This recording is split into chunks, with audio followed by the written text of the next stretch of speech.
Hello, Dr. Plowman again. Wanted to talk to you about a few things today, some changes we made in our standards-based grading policy. So we've made a few changes to standards-based grading, and what's in front of you on the screen now is the proficiency scale.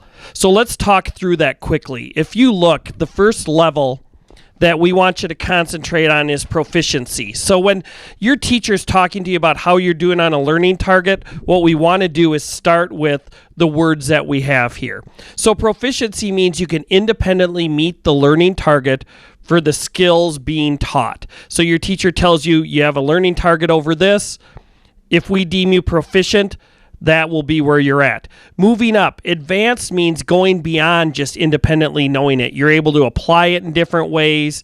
You're able to demonstrate it. You're able to teach others different things that allow you, the teacher, to say you are advanced. Moving down the scale now, we added an area called nearing proficient because the difference between proficient and basic seemed to be a big gap. So we added in nearing proficient. Nearing proficient means you demonstrate understanding of most concepts and skills. You might have a few errors, you might still need a little help, but nearing proficiency means we think you're pretty good, but you're not quite proficient. Basic means you have the simpler concepts down. You understand it in general, but you make a lot of mistakes and we can't say that you're anywhere near proficiency at this point. Below basic then is the next term we look at, and that's the idea that even with help, you just don't have many of the basic understandings you need for the learning target.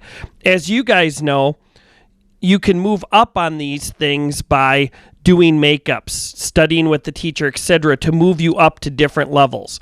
But those are the levels as we see them. Then I want you to next look at the point numbers on the 4-point scale. So on the 4-point scale, when you get an assignment on a certain learning target, you'll have a number of different tests, quizzes, lab work, papers, basic practice assignments over a certain learning target. And you will usually get a score at the top. So if they say proficient, which is our target, we want you to get to a that deems worthy of a 3 out of 4 on that 4-point scale. Okay, so that's a 3.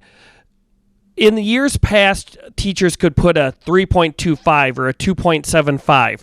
Now they can only grade within half points. So you could get anywhere from a 3, 3.54, 2.52. And as you look, if we deem you're proficient on a test, then you'll get a 3 written into the grade book on the test. If we deem you as a 2 basic, you'll get a 2 on the test. So you can see the corresponding 4-point numbers that match up with the grade you get on it. So in any learning target, you'll get a number of assignments, number of assessments. Those assessments will be divided up by 0.5, and they'll be based on where they think you're at on proficiency on the learning target. A teacher will look at all those results and say, where is the kid? They will trend the score. Where do we believe the kid now is on the proficiency scale? And they'll give you a certain learning target score, whether it's a 3, 3.5, 2.5, etc. Now look over at the grade, which I know is what all you guys care about. The grade for your learning target will be based on what they got. So if they said you were a 3.5, that is a grade of an A. And what we do is we average all the learning targets that you've had. And if you average a 3 to a 4, you get an A. If you average on the learning targets a 2.5 to a 3, you get a B. 2 to 2.5 is a C. 1.5 to 2 is a D. So if you have 3 learning targets you had and you got a 4 on one learning target, advanced, a 3 a proficient on the next one, and a 2 basic on the next learning target, that would average to a 3, and you would get an A. If you had a 3 and 2 2s, you would be at a 2.33, which would put you as a C. So the grades put out. Now, if you wanted to get an A in a class, and on 4 learning targets you do have a 3 proficient, and on the 5th one you get nearing proficient, you will be under a 3 for average, and you will be at a B instead of an A.